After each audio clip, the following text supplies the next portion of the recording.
Hello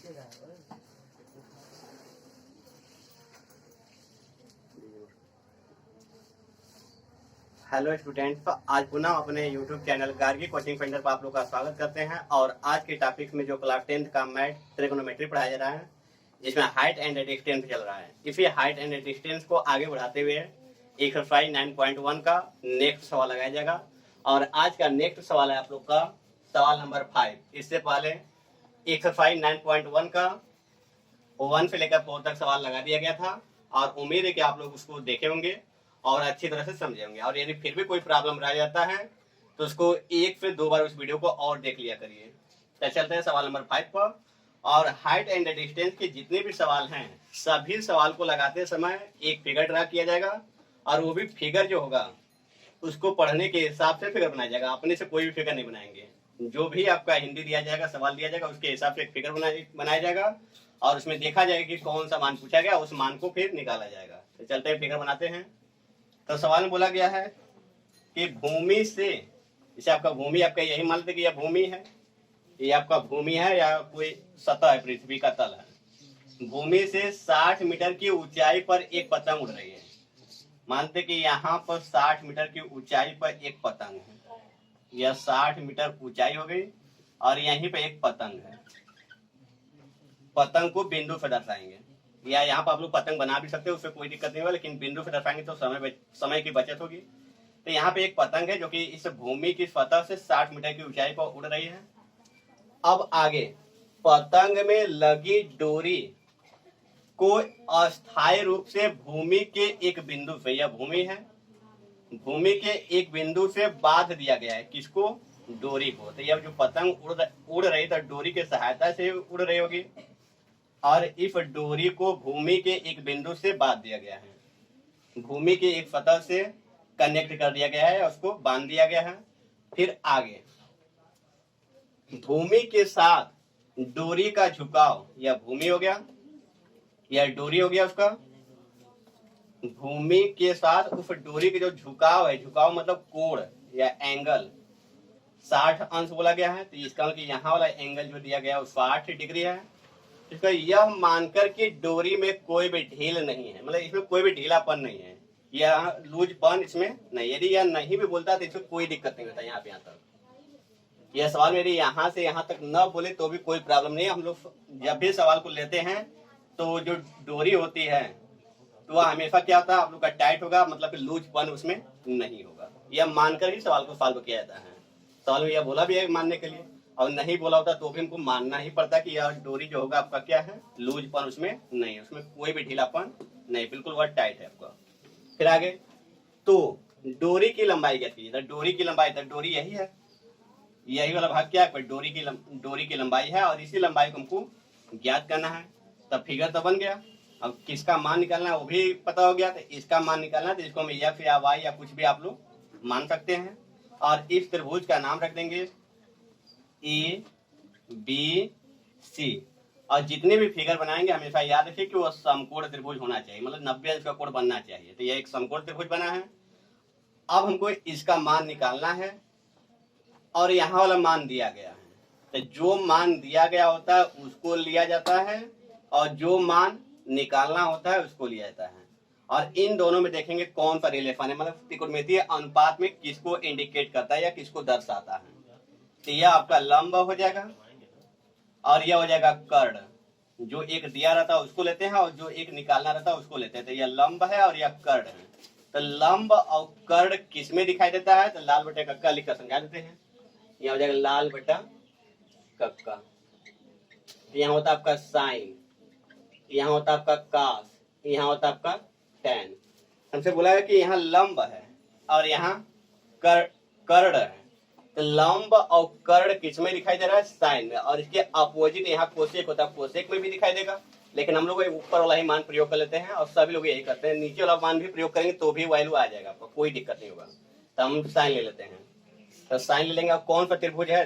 त्रिभुज A B C है। तो त्रिभुज ए बी सी में साइन, यह क्लियर हो गया कि साइन क्यों लिया गया, क्योंकि यह लंब है और यह कर्ण है। तो लंब और कर्ण साइन में ही दिखाई देता है, इसलिए साइन लिया गया है। और इसके साथ कोई ना कोई कोण होना चाहिए। तो कोण आपका कितना दिया गया है, 60 अंश दिया गया है। तो साइन 60 अंश बराबर फार्मूला क्या है, लंब बटा के कर्ण। तो जो लंब बटा के कर्ण, और साइन 60 का मान आप लोग को याद होना चाहिए। तो इसका मान होता है करड़ी में 3 बटा के 2 बराबर लंब। तो लंब कितना है, 60 है। अब बटा कर्ण, तो हमको कर्ण मतलब क्या, डोरी की लंबाई, और जिसको हम यक्ष माने हैं तो यक्ष लिख देंगे, और यही ज्ञात भी करना है हमको। अब क्या करेंगे, त्रिया गुणा कर देंगे।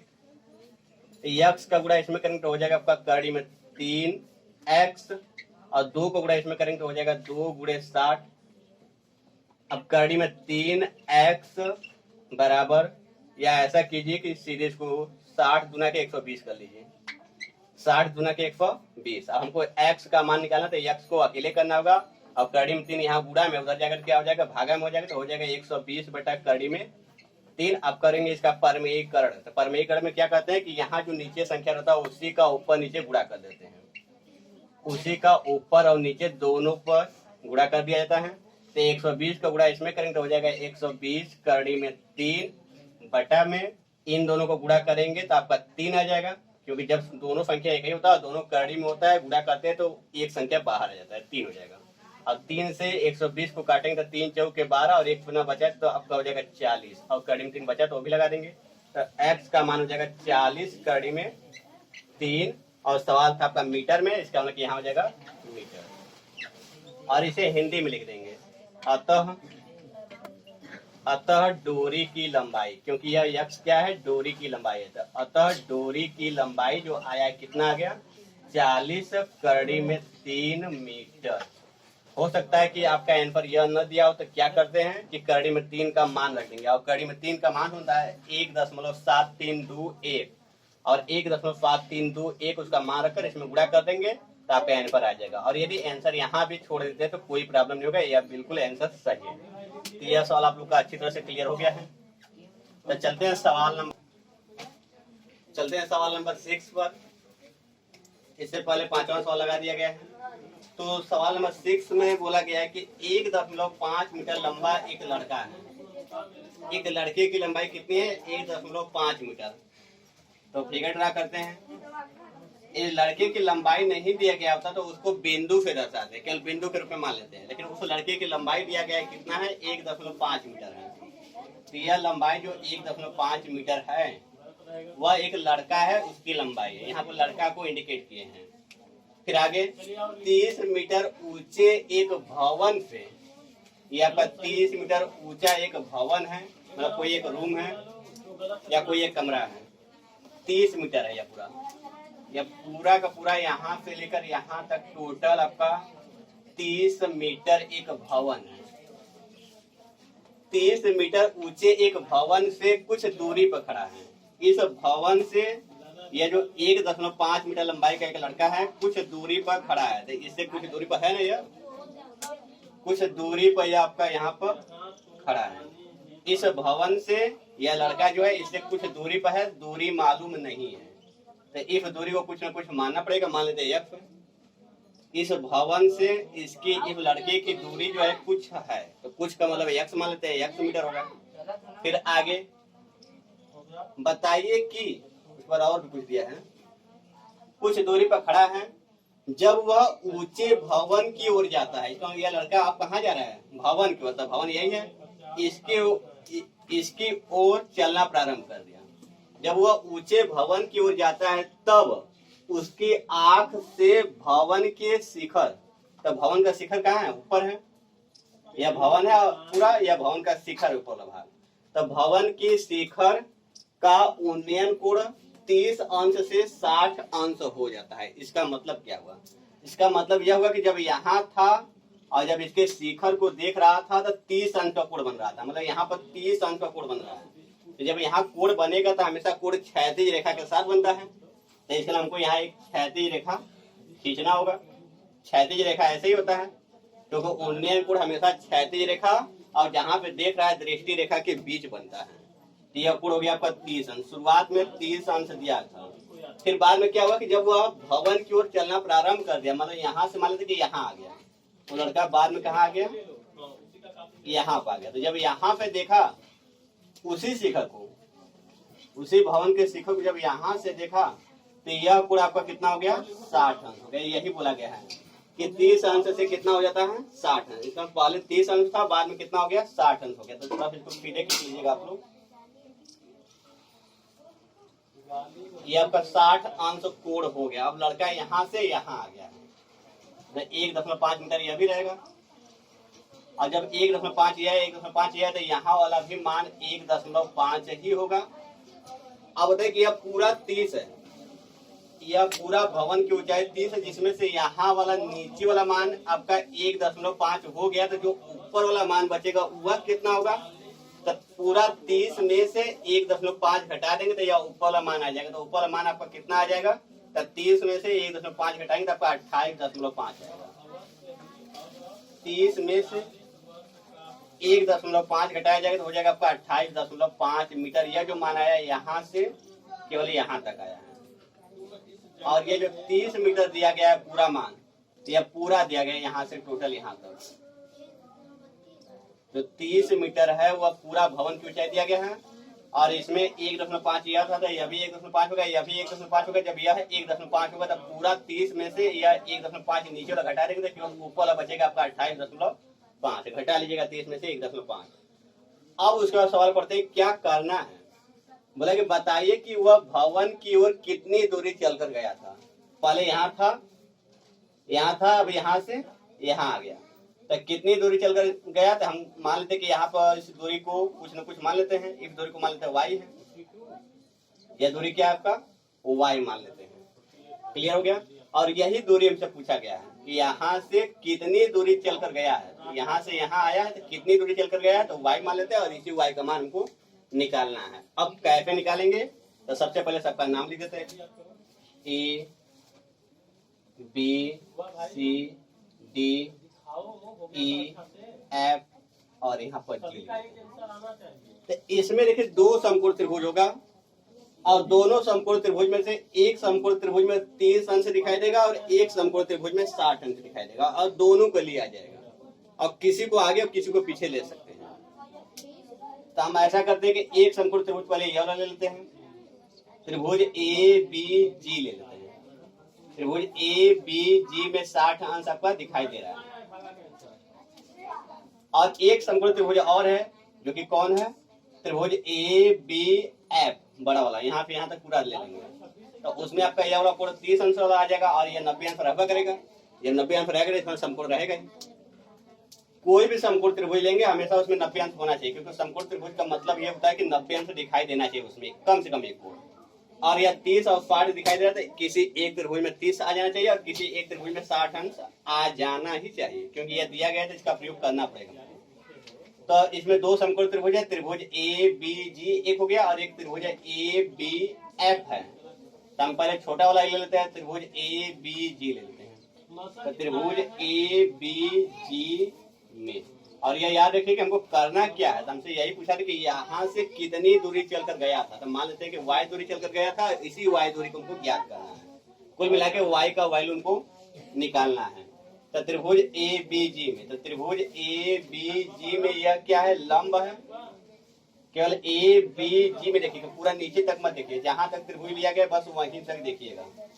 तो त्रिभुज ए बी जी में यह लंब है और यह नीचे वाला यह बी जी जो दिखाई दे रहा है आधार है। तो लंब और आधार tan में दिखाई देता है, इसलिए tan लिखेंगे। और कोण दिया गया है इस त्रिभुज में, त्रिभुज ए बी जी में कौन सा कोण दिया गया है? 60 अंश दिया गया है। तो tan का फार्मूला क्या होता है? लंब बटा के आधार, और tan 60 का मान आपका होता है करड़ी में 3। अब लंब तो किस त्रिभुज में? त्रिभुज ए बी जी में लंब कितना है? 28.5 है, तो 28.5 लिख लिए। अब बटा के आधार, तो आधार बी जी है तो लिख देंगे आधार बी जी। अब इसके बटा कुछ नहीं तो 1 मान लेंगे, अब 3 गुणा करेंगे। जब बी जी का गुणा इसमें करेंगे तो हो जाएगा करड़ी में 3 बी जी, और इसका गुणा 1 में करेंगे तो हो जाएगा 28.5। अब क्या करेंगे? तो बी जी बराबर हो जाएगा 28.5 और कड़ी 3 आपका यहाँ गुणा में धराएगा तब क्या हो जाएगा आपका बटा में हो जाएगा, और इसी कड़ी 3 का परमीकरण कर देंगे, मतलब ऊपर नीचे गुणा कर देंगे। अब यहाँ पर सॉल्व करते हैं तो हो जाएगा बी जी बराबर 28.5 का कड़ी में 3 में गुणा करेंगे तो हो जाएगा आपका 28.5 कड़ी में 3 बटा किया, और इन दोनों को गुणा किया जाएगा तो आपका 3 आएगा। अब देखिए 3 से यह कट जाता है कि नहीं, तो 8 2 10 5 15 मतलब कट जाएगा 3 से, तो हो जाएगा 3 9 27, 3 9 27। आपका एक बचेगा तो यहाँ हो जाएगा 15, मतलब दशमलव वाला अंक भी शामिल कर रहे हैं, इसका मतलब दशमलव लगाएंगे, 3 5 15, और कड़ी में 3 है तो कड़ी में 3, और सवाल मीटर में था, इसका मतलब कि मीटर लगेगा। तो ये अब बीजी का मान आया है। अब बीजी कहाँ से कहाँ तक दूरी है, तो बी से लेकर जी तक, मतलब यह वाला डिस्टेंस हमको मालूम हो गया कि कितना है, 9.5 कड़ी में 3 है। तो मतलब कि एक छोटा वाला त्रिभुज लिए तो आपको कुछ न कुछ प्रॉफिट हो गया कि बीजी का मान निकल गया, लेकिन हमको बीजी का मान नहीं निकालना है, हमको यहाँ से एफ से जी तक मान निकालना है, क्योंकि बोला था कि वह व्यक्ति कितना दूरी चलकर गया था भवन की ओर, तो यह वाई वाला वैल्यू निकालना है हमको। तो अब हम समकोण त्रिभुज लेंगे, बड़ा वाला त्रिभुज ए बी एफ में, तो लिखेंगे त्रिभुज ए बी एफ में। अब इसमें लेंगे तो इसमें भी लंब वही है, लेकिन आधार आपको पूरा यहाँ से यहाँ हो जाएगा, क्योंकि बड़ा वाला ले लिया गया है। आपका ए बी एफ में यह लंब है, तो आधार आपका यहाँ से यहाँ तक पूरा ले लिया गया है, क्योंकि बड़ा त्रिभुज ले लिया गया यहाँ से यहाँ तक, तो आधार में यह दोनों आ जाएगा, यहाँ से पूरा यहाँ तक आ जाएगा। आपका tan ही लिखेंगे, क्योंकि लंब और आधार tan में ही दिखाई देता है। और त्रिभुज ए बी एफ में कौन सा कोण आ गया आपका 30 वाला आ गया था, 30 लिखा जाएगा। बराबर फार्मूला क्या होता है, लंब बटा के आधार, और इसका वैल्यू होता है आपका 1 बटा कड़ी में 3, और लंब, तो लंब वही है आपका 28.5 ही है, लंब आपका 28.5 ही है। आधार, तो आधार में आपका यहाँ से पूरा यहाँ तक है, और इसमें 2 दूरी है, एक तो आपका यह बीजी वाला है और प्लस एक तो यह वाई वाला है, क्योंकि बड़ा वाला लिए तो बड़ा वाले में आधार पूरा आ जाएगा ना, तो एक बीजी वाला और प्लस एक वाई वाला, तो हो जाएगा बीजी प्लस वाई, आधार में पूरा आ जाएगा। आप त्रिय गुणा, तो बीजी प्लस वाई का गुणा 1 करेंगे तो हो जाएगा बीजी प्लस वाई, और इसका गुणा इसमें करेंगे तो हो जाएगा 28.5 कड़ी में 3, इसका गुणा कर देंगे तो इसमें इतना आ जाएगा। अब बीजी का मान हम लोग निकाल चुके हैं, कितना आया था 9.5 कड़ी में 3, वह मान पुटअप कर देंगे, मतलब रख देंगे 9.5 कड़ी में 3 बीजी का मान पहले निकाला गया था वही रख दिया गया, और प्लस वाई है, वाई लिखेंगे बराबर 28.5 कड़ी में 3, तो आपका यहाँ पे वाई का मान निकल जाएगा, तो वाई यहीं पर रखेंगे तो 9.5 उस साइड में जाएगा, तो हो जाएगा 28.5 कड़ी में 3 माइनस, या प्लस में पूरा है तो उस साइड में जाएगा, तो हो जाएगा आपका 9.5 कड़ी में 3 माइनस में, तो वाई बराबर हो जाएगा 28 में से 9 घटाएंगे 10.5 समाप्त हो जाएगा आप लोग का, या 5 में से 5 जाएगा 0 हो जाएगा, और एक 18 में से 9 हो जाएगा, 9 बचेगा, यहाँ 1 बचेगा, हो जाएगा 19.0, या 0.0 का कोई महत्व नहीं होता, कड़ी में 3 लगा था दोनों में तो वह लगा दिया जाएगा। तो इसका मतलब कि यह 19 कड़ी में 3 मीटर आ गया आपका, 19 कड़ी में 3 मीटर यही है जो व्यक्ति इतना दूरी चलकर गया था भवन की ओर। तो लिखेंगे अतः, यहाँ पे हिंदी में लिखा जाएगा अतः भवन की ओर चली गई दूरी, अतः भवन की ओर चली गई दूरी, अतः भवन की ओर चली गई दूरी इक्वल टू 19√3 मीटर, यही आपका आंसर हो जाएगा। और यदि आंसर फिर भी ना मिले तो √3 का मान 1.7321 रखकर इसको सॉल्व कर लेंगे। तो उम्मीद है कि आप लोग को यह सवाल अच्छी तरह से क्लियर रूप से समझ में आया होगा। यदि फिर भी कोई डाउट रह गया होगा तो वीडियो को एक बार और देख लीजिएगा। सवाल नंबर 7, इससे पहले 6 नंबर का सवाल लगा दिया गया है। तो सवाल नंबर 7 में देखिएगा, भूमि के एक बिंदु से, मान लीजिए यह पूरा भूमि का एक सतह है, भूमि के एक बिंदु से, कोई बिंदु ले लीजिए, चाहे यहाँ चाहे कहीं भी ले लीजिए, मान लीजिए हम यही लेते हैं, भूमि का एक बिंदु लेते हैं यहाँ पर, तो भूमि के एक बिंदु से एक 20 मीटर ऊंचे भवन, तो 20 मीटर ऊंचा भवन है। ऐसा करते कि हम बिंदु इसी साइड में ले लेते हैं, भवन को साइड में कर लेते हैं।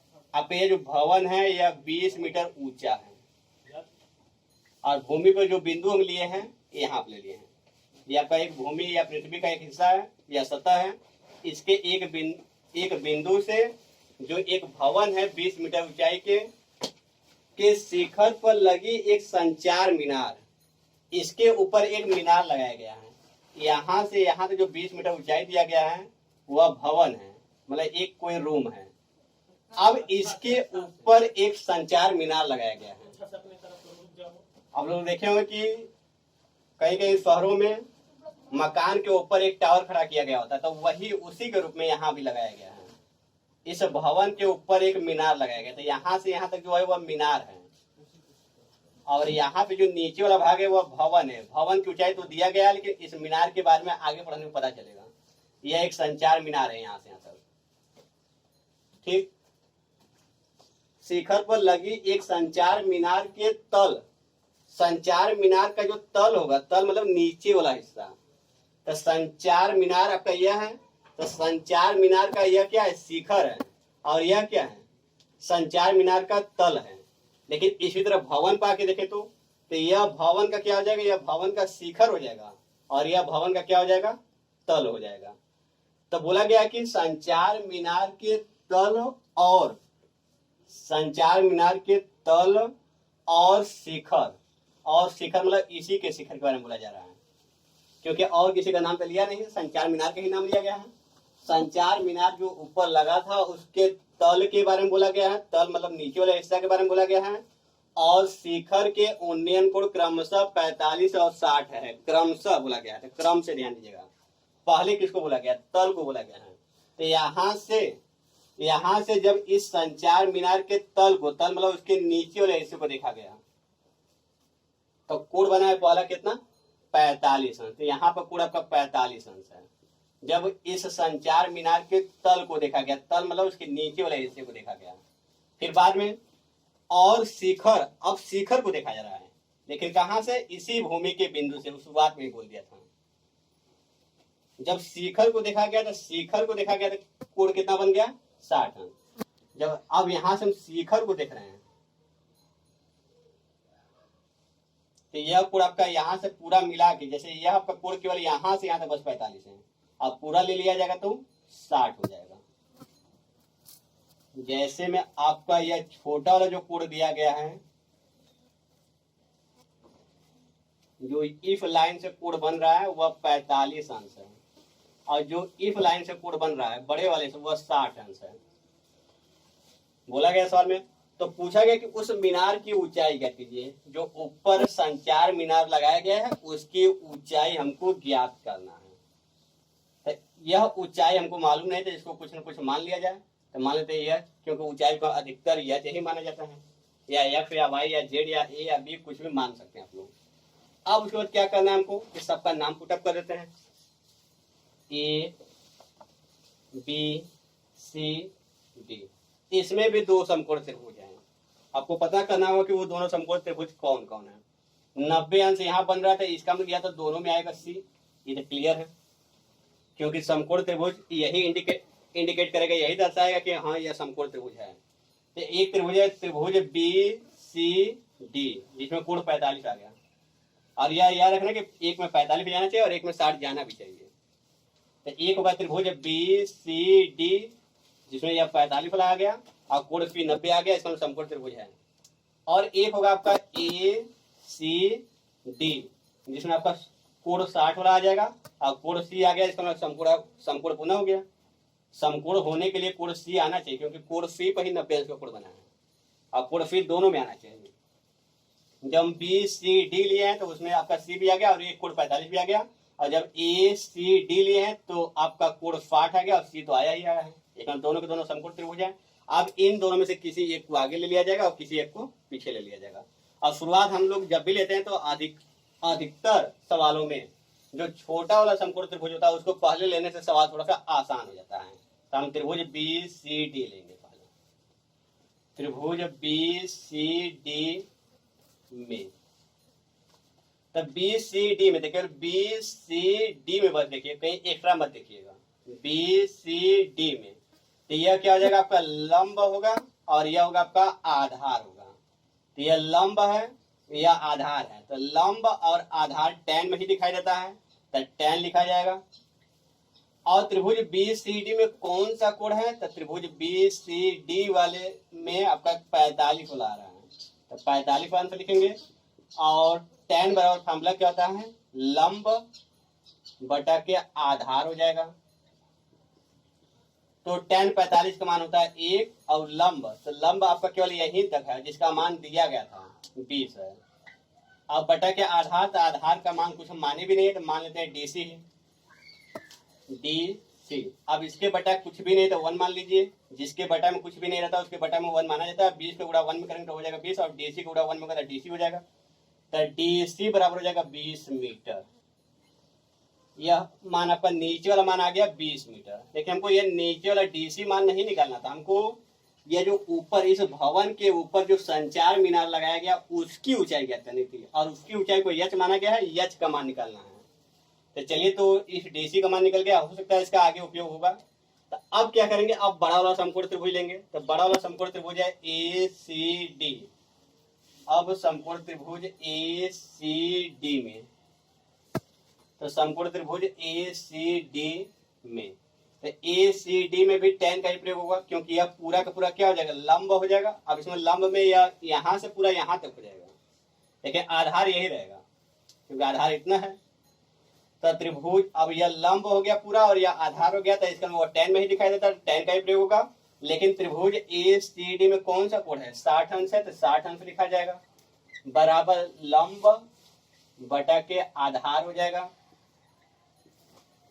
तो tan 60 का मान होता है करीब 3, अब बटा कुछ भी नहीं होता तो 1 मान लिया जाता है। और लंब, तो लंब में 20 और प्लस यच दोनों है, क्योंकि यहाँ से पूरा यहाँ तक है, तो यहाँ से यहाँ तक आपका 20 भी है और यच भी है, तो 20 प्लस यच और बटा के आधार, तो आधार आपका यह DC है और यह DC का मान आ चुका है कितना, 20। आधार में DC है और DC का मान 20 आ चुका है, वही मान इसमें पुटअप कर दिया जाएगा। अब क्या करेंगे, त्रिज्या गुणा करेंगे, इसका गुणा इसमें करेंगे तो हो जाएगा 20 प्लस यच, क्योंकि वही आएगा, गुणा 1 में कर रहे हैं तो, और इसका गुणा इसमें करेंगे तो हो जाएगा 20 करड़ी में 3, तो हो जाएगा यच बराबर 20 करड़ी में 3, और यहाँ प्लस 20 है, यहाँ हो जाएगा आपका -20, यच बराबर हो जाएगा 20 और 20 कॉमन ले लेंगे, यहाँ बचेगा करड़ी में 3, और यहाँ कुछ भी नहीं बचेगा तो क्या लिखते हैं 1। अब कॉमन लेने का मतलब होता है भागा देना, तो 20 का 20 में भागा देंगे तो कट जाएगा, आपका करड़ी में 3 बचेगा, माइनस लगा देंगे, और 20 का भागा 20 में देंगे तो 1 आएगा। तो इसका मतलब कि यह जो ऊंचाई आई है 20 ब्रैकेट में करड़ी में 3 -1, तो यह किसका ऊंचाई है, संचार मीनार की ऊंचाई आई है, और यह भी मीटर में, क्योंकि सवाल मीटर में है। अतः हम हिंदी में क्या लिख देंगे, अतः संचार मीनार की ऊंचाई, संचार मीनार की ऊंचाई बराबर 20 ब्रैकेट में करीब 3 -1 मीटर। तो आप लोग का यह सवाल नंबर 7 भी अच्छी तरह से क्लियर हो गया होगा, तो हो सके तो आप लोग इसको भी अच्छी तरह से समझ लियो। अब सवाल नंबर 7 भी क्लियर हो चुका है, तो अब चलते हैं सवाल नंबर 8 पर। तो सवाल नंबर 8 में देखिए क्या बोला गया है, एक पेड़ स्थल के शिखर पर कोई मतलब ऊंचाई वाली एक वस्तु है, पेड़ स्थल मान लीजिए कि कोई एक वस्तु है के शिखर पर बोला गया, इसका मतलब कि उसकी कुछ न कुछ ऊंचाई दिया गया होगा। यह आपका पेड़ स्थल है के शिखर पर, मान लीजिए कि पेड़ स्थल इतना ऊंचा है, इसके शिखर पर मतलब कि यहाँ पर इसके शिखर पर 1.6 मीटर ऊंची एक मूर्ति रखी गई है।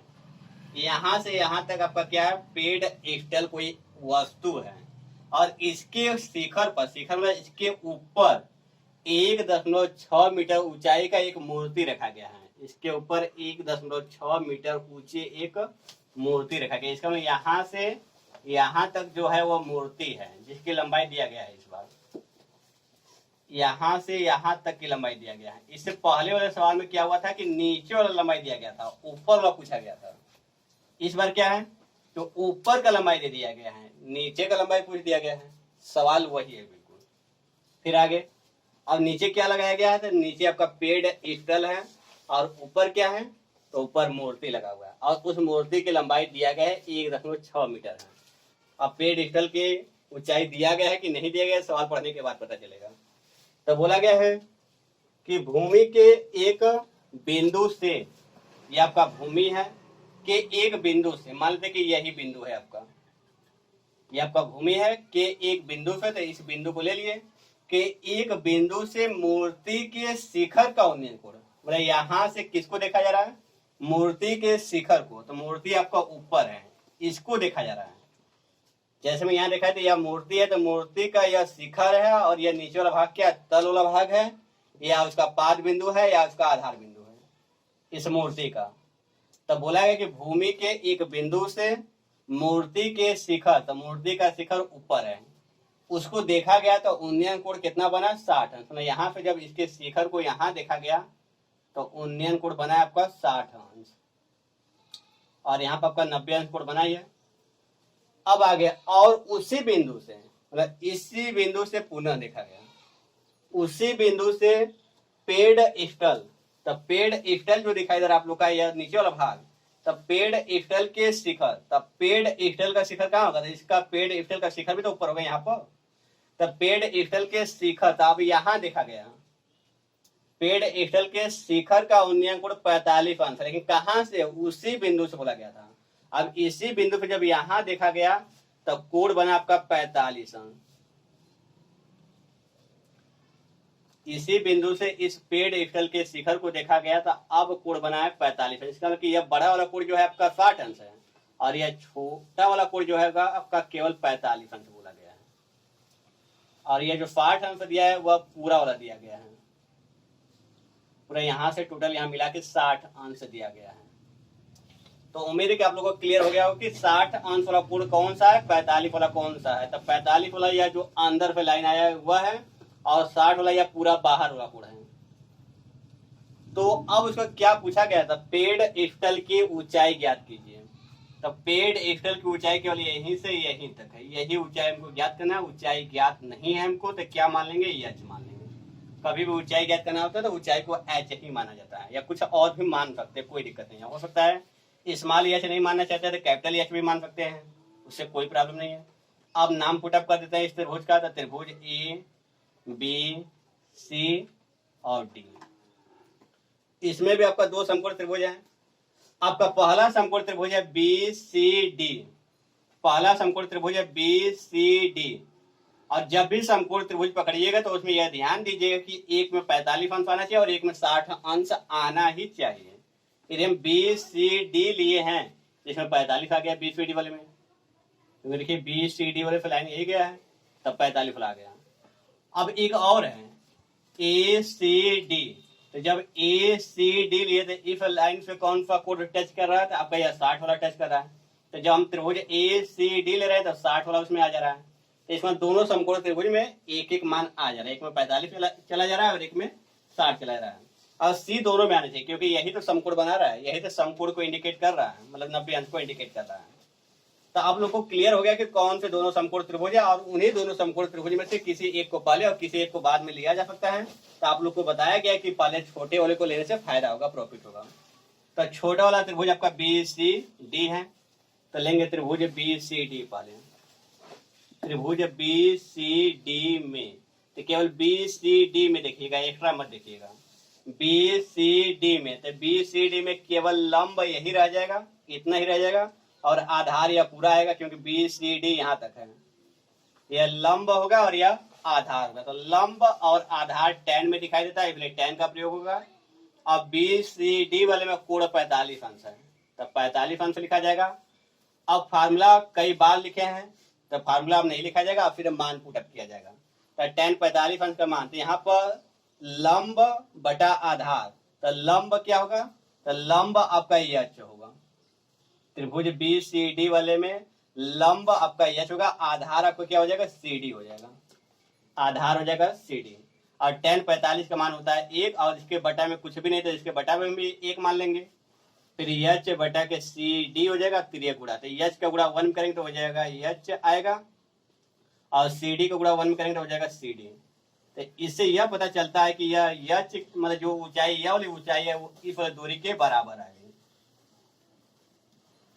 एच वाला मान सी डी के बराबर हो गया था। अब जरूरत पड़ने पर एच के जगह पर सी डी और सी डी की जगह पर एच लिख सकते हैं। तो छोटे वाले समकोण त्रिभुज के लिए तो कुछ न कुछ हमको प्रॉफिट हो गया। क्या प्रॉफिट हुआ कि हम एच और सी डी जान गए कि ये दोनों इक्वल हैं, दोनों बराबर हैं, जरूरत पड़ने पर इसका उपयोग कर लिया जाएगा। लेकिन हमको एच का मान ज्ञात करना है, ये नहीं पता करना था कि यह किसके बराबर है।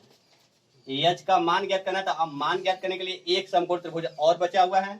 तो अगला समकोण त्रिभुज आपका है त्रिभुज ए सी डी, मतलब बड़ा वाला ए सी डी में। तो इसमें भी 10, तो ए सी डी लिए तो इसमें कौन सा कोण आ गया आपका 60 वाला आ गया। तो 10 60 बराबर लंब बटा के आधार हो जाएगा। तो इसका जो मान होगा 10 60 का मान कड़ी में 3 और इसके बटा में कुछ नहीं, तो बटा में 1 मान लिया जाएगा बराबर लंब। तो अब बताइए कि त्रिभुज ए सी डी लिए तो लंब में यह पूरा आ गया, पूरा यहां से यहां तक लंब आ गया आपका। तो यहां से यहां तक मतलब एच भी है और 1.6 भी, दोनों शामिल है। तो इसका लंब में दोनों जोड़ के लिखेंगे, तो एच प्लस 1.6 एच प्लस 1.6 और बटा के आधार, तो आधार में सी डी है तो आधार में सी डी लिख देंगे।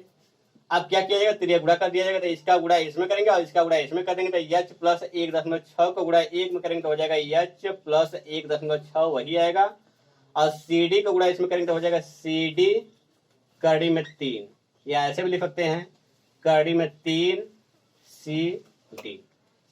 तो अब हो जाएगा यहाँ पर एच प्लस 1.6 बराबर कड़ी में 3 सी डी। तो यह सी डी जो है किसके बराबर हो गया है, एच के बराबर हो गया है। तो सी डी के जगह पर एच लिख देंगे। तो इस सी डी के जगह पर क्या लिख देंगे, एच लिख देंगे। अब सवाल में केवल हर जगह एच ही दिखाई दे रहा है और एच को ही निकालना है हमको। और यह एच है क्या, तो यह पेड़ स्थल की ऊंचाई है जो कि हमको ज्ञात करना था। तो अब एच का मान निकालने के लिए दोनों एच को एक ही तरफ करना होगा। तो इसका मतलब कि 1.6 को यहीं रोक लेते हैं, एच को ऊपर में भेज देते हैं। तो कड़ी में 3 एच, अब एच यहाँ प्लस उस साइड में जाएगा तो क्या हो जाएगा माइनस एच हो जाएगा आपका 1.6। अब दोनों में से एच कामन ले लेंगे। जब कामन लेंगे तो कामन लेने के बाद क्या करते हैं, भागा देते हैं। तो एच का भागा इसमें देंगे तो आपका कड़ी में 3 बचेगा केवल, माइनस और इसमें एच का भागा देंगे तो एच फिर एच कट जाएगा, आपका 1 बचेगा। अब फिर क्या किया जाएगा 1.6, अब यह कड़ी में 3 माइनस 1 यहाँ पे इसके बीच में गुणा है। तो यह जब इस साइड में आता है भागा में आ जाएगा, भागा मतलब नीचे हो जाएगा। तो कड़ी में 3 माइनस 1 नीचे हो जाएगा बराबर एच बचेगा। अब एच को इस साइड में लिख देते हैं और 1.6 बटा कड़ी में 3 माइनस 1 को इस साइड में लिख देते हैं। तो ऊंचाई तो आ गई, लेकिन यहाँ पर नीचे जब ऐसी संख्या दिखाई देते क्या करते हैं, इसका भी परमेयीकरण कर देते हैं। अब इसका परमेयीकरण कैसे करते हैं, तो जब नीचे आपका प्लस या माइनस के साथ आता है तो उसका चिन्ह बदल के परमेयीकरण करते हैं। क्या करते हैं, यदि माइनस में रहेगा तो चिन्ह बदल के मतलब प्लस का ऊपर नीचे गुणा कर दिया जाएगा, और यदि यहाँ प्लस रहता तो माइनस का ऊपर नीचे गुणा कर देते हैं। ऐसे कंडीशन में चिन्ह बदलकर परमेयीकरण किया जाता है। तो हो जाएगा एच बराबर 1.6 ब्रैकेट में हो जाएगा कड़ी में 3 प्लस 1। अब इसका गुणा करेंगे इसमें तो अब देखिए कि एक कोष्टक में माइनस दिखाई दे रहा है और एक कोष्टक में प्लस, संख्या दोनों एक ही है। तो ऐसे कंडीशन में आपका यह फार्मूला लागू होगा, ए का वर्ग माइनस बी का वर्ग बराबर क्या होता है, एक कोष्टक में दोनों का प्लस और एक कोष्टक में दोनों का माइनस। देखिएगा एक कोष्टक में प्लस और एक कोष्टक में माइनस है, तो यह एक कोष्टक में प्लस और एक कोष्टक में माइनस है। क्या करेंगे, यह फार्मूला आपका लगा दिया जाएगा। इसका पहले का वर्ग, तो पहला आपका कड़ी में 3 है, कड़ी में 3 का वर्ग होगा तो 3 आएगा केवल। फिर माइनस बी मतलब होता है दूसरे का वर्ग, तो दूसरा क्या है आपका 1 है, तो 1 का वर्ग 1 आएगा। हो जाएगा एच बराबर, आप 3 में से 1 घटाएंगे तो आपका बचेगा 2, और 2 का भागा 16 में देंगे तो हो जाएगा 2 8 16, और 0.1 अंक लगा था लगा देंगे। अब जब दशमलव शुरुआत में लग जाता है तो उससे पहले 0 भी लगाते हैं। अब यहाँ बचा क्या, कड़ी में 3 प्लस 1, तो आपका यही हो जाएगा क्या, पेड़ स्थल की ऊंचाई। और सवाल मीटर में है तो मीटर में हो जाएगा, लिखेंगे अतः अतः पेड़ स्टल की ऊंचाई, अतः पेड़ स्टल की ऊंचाई बराबर यहाँ पे लिख देते हैं, हो जाएगा 0.8 ब्रैकेट में कड़ी में 3 + 1। और यदि आंसर न मिले तो क्या करेंगे, कड़ी में 3 का मान रख के इसको सॉल्व कर लेंगे तो आपका पेड़ स्टल की ऊंचाई अच्छी तरफ आ जाएगी। हो सकता है लेकिन आंसर यह भी छोड़ देंगे तो कोई दिक्कत नहीं होगा। तो यह सवाल भी आप लोग का अच्छी तरह से क्लियर हो गया होगा। तो अब चलते हैं सवाल नंबर नेक्स्ट 9th पर।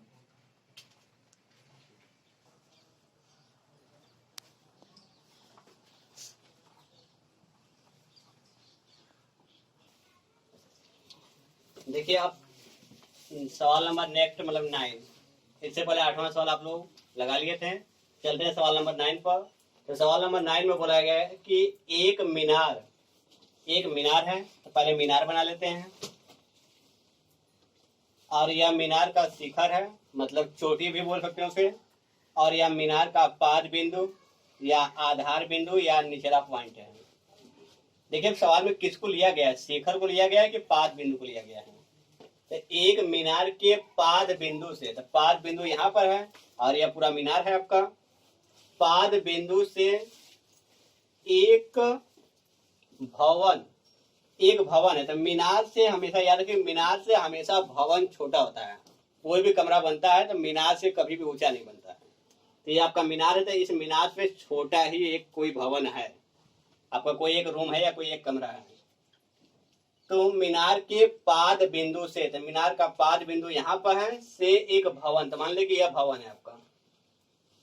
भवन हमेशा आपका इस मीनार से छोटा ही होता है। तो बोला है कि मीनार के पाद बिंदु से मतलब यहाँ से भवन के शिखर को देखा गया, तो उन्नयन कोण कितना बना है, 30 अंश। तो भवन का शिखर कहाँ होगा, ऊपर होगा कि नीचे, तो आपका होगा ऊपर। भवन का शिखर ऊपर होगा, तो भवन के शिखर को जब देखा तो उन्नयन कोण बना है 30 अंश। और उन्नयन कोण बनाने के लिए हमको एक क्षैतिज रेखा खींचना होगा, क्योंकि बिना क्षैतिज रेखा का उन्नयन कोण न तो अवनमन कोण बन सकता है। तो यह क्षैतिज रेखा हो गया, और यहाँ से देखा था तो यह दृष्टि रेखा हो गया। किसको देखा, भवन के शिखर को। तो कोण बना था आपका 30 अंश।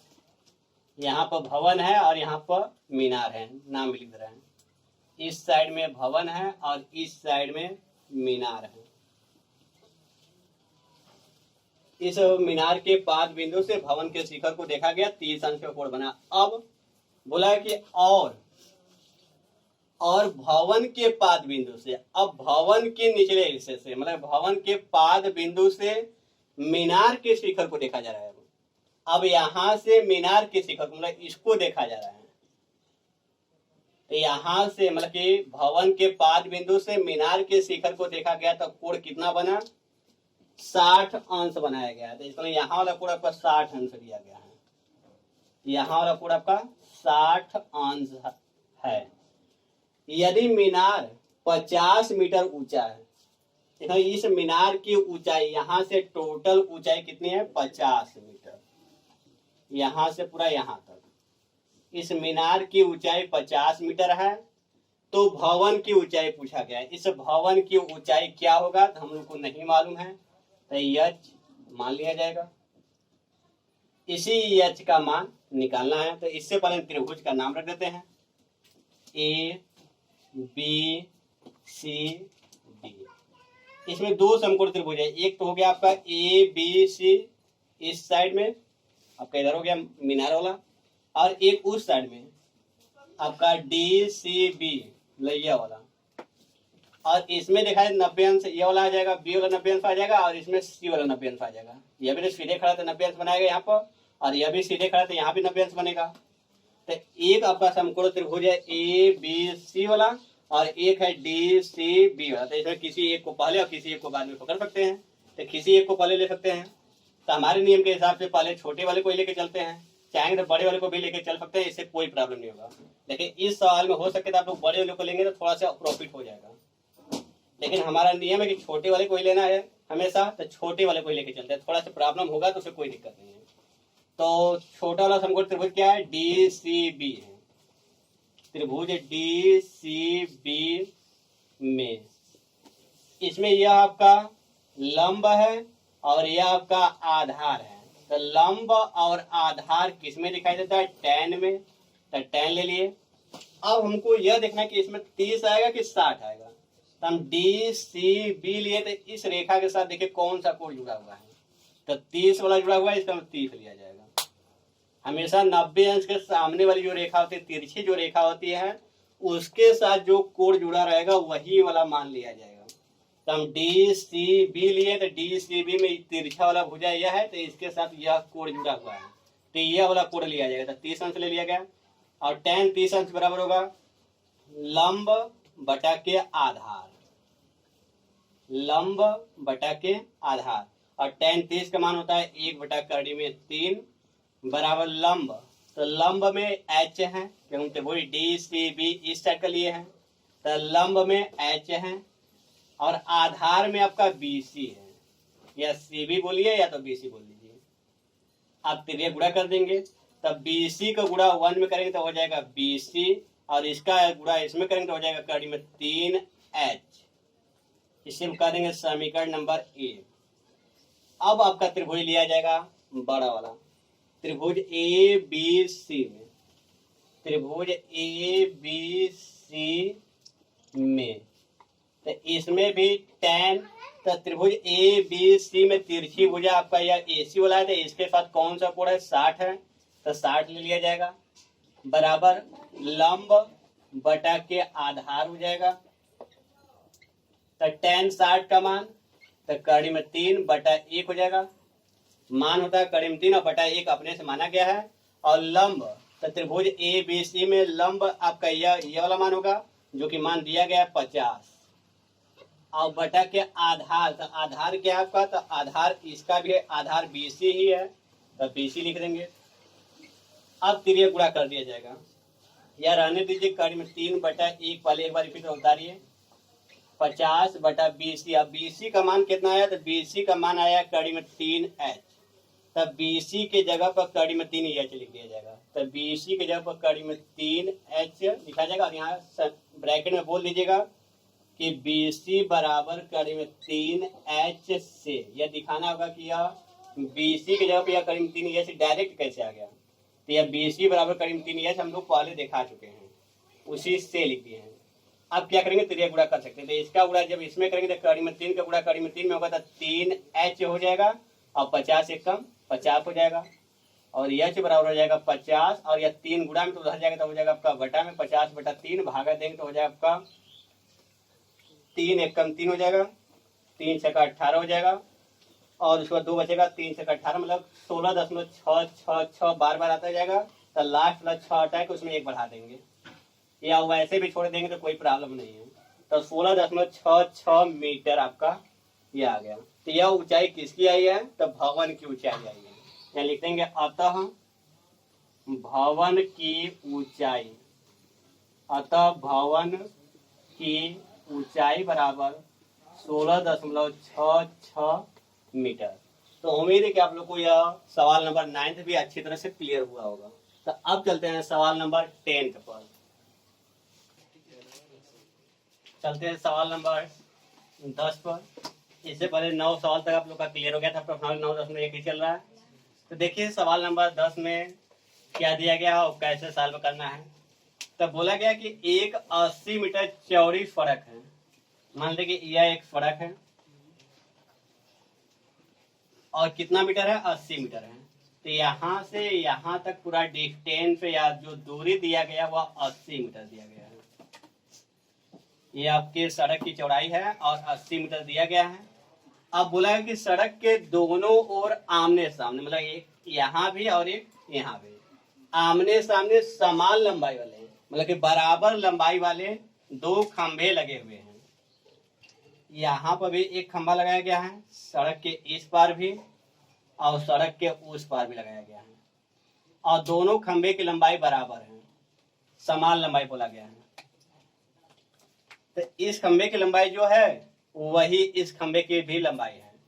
खंभे लगे हुए हैं, दोनों सड़क के दोनों ओर लगा दिया गया, और इन दोनों खंभों के बीच, इन दोनों खंभों के बीच, और बीच का मतलब मध्य नहीं होता है, बीच का मतलब यहाँ भी हो सकता है, यहाँ भी हो सकता है, यहाँ भी हो सकता है, कहीं भी हो सकता है। यदि मध्य बोलता है तो इसके ठीक मिडिल पॉइंट पे जाते हैं। लेकिन बीच बोला गया है तब बीच का मतलब यहाँ भी हो सकते हैं, यहाँ भी हो सकते हैं, यहाँ भी हो सकते हैं, मतलब इन दोनों के बीच में कहीं भी हो सकते हैं। लेकिन यदि कहीं मध्य बोल देता तो ठीक मिडिल पॉइंट पहुंच जाते हैं, अर्थात 40 मीटर इधर और 40 मीटर उधर हो जाता है।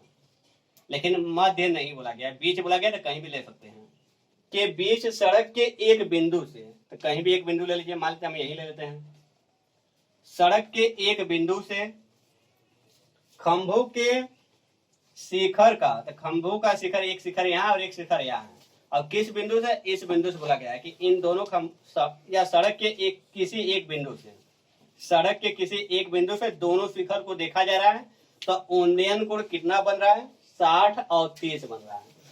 तो एक यहाँ देखा गया इस बिंदु से, और इसी बिंदु से इस शिखर को भी देखा गया। तो जो बड़ा वाला कोण है वहां बड़ा लिख दीजिएगा, और जो छोटा वाला कोण है वहां छोटा लिख दीजिएगा। तो देखने में यहाँ पर झुकाव अधिक दिखाई दे रहा है, इसलिए यह 60 अंश होगा। और देखने में यहाँ झुकाव कम है, झुकाव जितना कम रहेगा कोण उतना कम रहेगा, क्योंकि झुकाव को ही कोण कहते हैं। तो यहाँ 30 अंश हो जाएगा। या हम इधर 60 अंश मान लेंगे, इधर 30 अंश मान लेंगे, क्योंकि सवाल में कुछ दिया नहीं गया है। तो हम कहीं पर 60 और कहीं पर 30 मान सकते हैं। और इन दोनों खंभों की ऊंचाई बराबर है, सवाल में बोला गया है। तो मानते हैं कि इन दोनों खंभों की ऊंचाई h है, यह भी h है और यह भी h है, क्योंकि दोनों बराबर बोला गया है। तब बोला गया कि खंभों की ऊंचाई ज्ञात कीजिए। ऊंचाई मतलब h का मान ज्ञात करना है, और खंभों से बिंदु की दूरी भी ज्ञात कीजिए। मतलब इस खंभे से इस बिंदु की दूरी कितनी है, और इस खंभे से इस बिंदु की दूरी कितनी है। मतलब दोनों खंभों से इस बिंदु की दूरियां ज्ञात करना है। इसमें दो प्रश्न उठाया गया है। एक तो खंभों की ऊंचाई ज्ञात कर लीजिए, तो खंभों की ऊंचाई एक ही निकालेंगे, दोनों बराबर हो जाएगा, दोनों निकल जाएगा। और खंभों से दोनों बिंदु, मतलब कि खंभों से बिंदुओं की दूरियां ज्ञात करना है। तो इस बिंदु से इस खंभे की दूरी और इस खंभे की दूरी दोनों ज्ञात करना है। तो चलते हैं सवाल पर। तो हो जाएगा, इसका नाम पुटअप करते हैं। ए हो जाएगा, यहाँ बी हो जाएगा, यहाँ सी हो जाएगा, यहाँ डी हो जाएगा और यहाँ ई हो जाएगा। यहाँ भी 90 अंश बना है, यहाँ भी 90 अंश बना है। इसका एक समकोण त्रिभुज इधर है और एक समकोण त्रिभुज आपका उस साइड में दिया गया है। तो चलिए देखिए कैसे लगेगा। तो ऐसा करते हैं, पहले इसको ले लेते हैं और इस वाले को x मान लेते हैं और इस वाले डिस्टेंस को y मान लेते हैं। इस वाले को x और इस वाले को y। हमसे पूछा गया कि इस बिंदु से इस खंभे की दूरी और इसी बिंदु से इस खंभे की दूरी भी ज्ञात कीजिए। इसका मतलब कि x का मान y का मान भी निकालना है, x का मान भी निकालना है, y का मान भी निकालना है और h का भी मान निकालना है। तो पहले हम समकोण त्रिभुज छोटा वाला लेते हैं। तो त्रिभुज ABC में, त्रिभुज ABC में tan तो tan 60 अंश है। तो tan 60 अंश बराबर लंब बटा के आधार हो जाएगा। tan 60 का मान होता है कड़ी में 3 और लंब तो ABC में देखिएगा, ABC में लंब कितना है? h है और आधार तो आधार इसमें x है। क्लियर हो गया। अब x को इस साइड में भेज दीजिए, या इसके बटाए 1 मान लीजिए। तो h का गुणा 1 में होगा तो h हो जाएगा और इसका गुणा इसमें करेंगे तो हो जाएगा कड़ी में 3x। अब उसके बाद इसको इक्वेशन फर्स्ट मान लेते हैं। अब दूसरा समकोण त्रिभुज लेते हैं। तो दूसरा समकोण त्रिभुज आपका है EDC त्रिभुज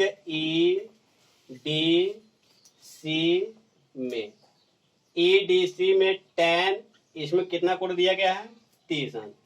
tan 30 अंश बराबर लंब बटा के आधार हो जाएगा और इसका जो वैल्यू होता है, जो इसका मान होता है 1 बटा कड़ी में 3 होता है। और यह सब मान आप लोग को याद रखना होगा हमेशा। और लंब, इसमें भी लंब वही है, h है। देखिए इसमें आधार क्या माना गया है? इसमें आधार आपका y है। अब त्रिया गुणा किया जाएगा तो इसका गुणा इसमें करेंगे तो हो जाएगा कड़ी में 3h, आपका हो जाएगा कड़ी में 3h, h आपका बाहर रहेगा, बराबर y का गुणा 1 में करेंगे तो हो जाएगा आपका y। यहाँ तक तो अच्छी तरह क्लियर हो गया है आप लोग का। अब ऐसा करते हैं कि यहाँ पर जो था आपका कड़ी में 3, तो यहाँ कड़ी में 3 जो गुणा में है तो इसको इस साइड में भेज देंगे तो हो जाएगा h बटा कड़ी में 3 बराबर x। समीकरण 1 इसको न मानकर इसको 1 मान लीजिएगा और इसको समीकरण नंबर 2 मान लीजिए। और ऐसा करने से प्रॉफिट क्या होगा आगे कुछ क्लियर हो जाएगा।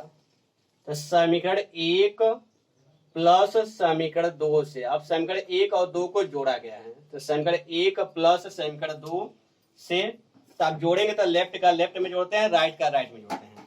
तो इसमें लेफ्ट में क्या है, एच बटा कड़ी में 3 है, और प्लस इसमें लेफ्ट में क्या है, कड़ी में 3 एच है। तो दोनों लेफ्ट जोड़ दिए।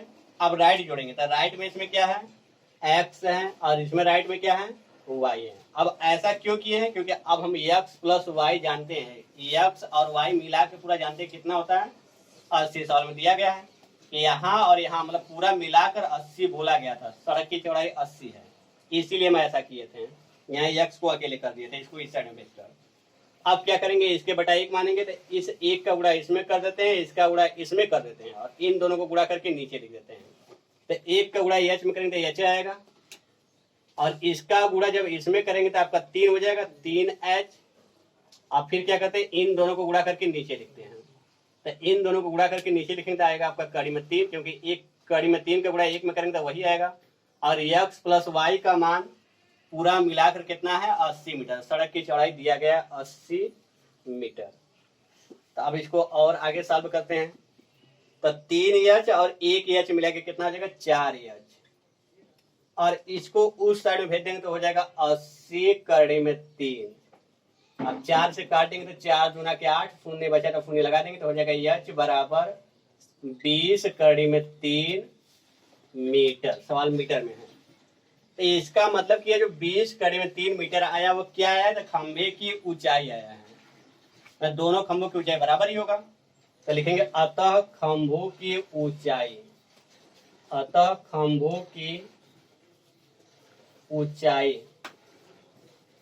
अतः खंभों की ऊंचाई बराबर हो जाएगा 20 कड़ी में 3 मीटर। लेकिन इसके साथ साथ और भी कुछ पूछा गया था। खंभों की ऊंचाई तो निकल गया, और खंभों से इस बिंदु की दूरी जहां से उन्नयन कोण बन रहा था, इस बिंदु की दूरी भी ज्ञात करना, मतलब कि f और y का मान भी ज्ञात करना है। तो f और y का मान कैसे ज्ञात करेंगे, जब h का मान हमको मालूम हो गया तो h का मान चाहे इसमें रख दीजिए चाहे इसमें रख दीजिए। इसमें रखेंगे तो x का मान आ जाएगा, इसमें रखेंगे तो y का मान आ जाएगा। तो हम समीकरण 2 का प्रयोग कर लेते हैं, आसान पड़ेगा। तो समीकरण 2 से, तो समीकरण 2 को लिया गया तो एक लाइन उतारेंगे पहले। कड़ी में 3h बराबर y, तो कड़ी में 3 गुणे h का मान हम लोग निकाल चुके हैं, कितना आया है 20 कड़ी में 3। यह मान पुटअप कर देंगे h के जगह पर बराबर y। अब 20 और कड़ी में 3 का गुणा कड़ी में 3 करेंगे तो 3 आएगा, और 20 और 20 3 60 हो जाएगा। तो y बराबर हो जाएगा आपका 60 मीटर। जब y का मान 60 हो जाएगा तो x का मान कितना हो जाएगा 20 मीटर। क्यों, क्योंकि दोनों मिला के 80 मीटर है। दोनों मिला के कितने हैं 80 मीटर। तो y का मान 60 है, तो 60 जो है 20 80 में से घटा देंगे तो आपका 20 हो जाएगा। कुल मिला के दोनों जोड़ने पर 80 आना चाहिए, तो दोनों 80 आ जाएगा। तो अतः बिंदु से पूछा गया था ना कि बिंदु से खंभों की दूरियां भी ज्ञात कीजिए। अतः बिंदु से खंभों, अतः बिंदु से खंभों की दूरियां, खंभों की दूरियां कितना आया है 60 और 20 दोनों आया है। तो 60 कामा 20 या 20 कामा 60 आगे पीछे बोल सकते हैं। तो 60 मीटर कामा 20 मीटर है। तो यह सवाल भी अच्छी तरह से क्लियर हो गया होगा। यदि सवाल में कोई प्रॉब्लम रह गया होगा तो आप लोग वीडियो को एक बार पुनः देख लीजिएगा, आप लोग को अच्छी तरह से क्लियर हो जाएगा। और इसके बावजूद भी यदि एग्जाम्पल के सवाल या किसी अन्य राइटर के सवाल आप लोग से कोई प्रॉब्लम होता है तो हमारे टेलीग्राम ग्रुप चैनल से आप लोग जुड़ जाइएगा। और टेलीग्राम ग्रुप चैनल का नाम भी यही है, उसमें आप लोग सवाल सॉल्व करके भेजिएगा, उसका तुरंत रिप्लाई आप लोग को दे दिया जाएगा। और ऐसे वीडियो आप लगातार प्राप्त करना चाहते हैं और इसको आप सोचते हैं कि यह वीडियो हमारे यहाँ हमेशा सुविधाजनक तरीके से प्राप्त हो, तो हमारे YouTube channel Gargi coaching centre से भी आप लोग जुड़ जाइए और इसको हो सके तो सब्सक्राइब कर दीजिए और लाइक कर दीजिए। आज के लिए बस इतना ही। Goodbye students and thanks watching for videos.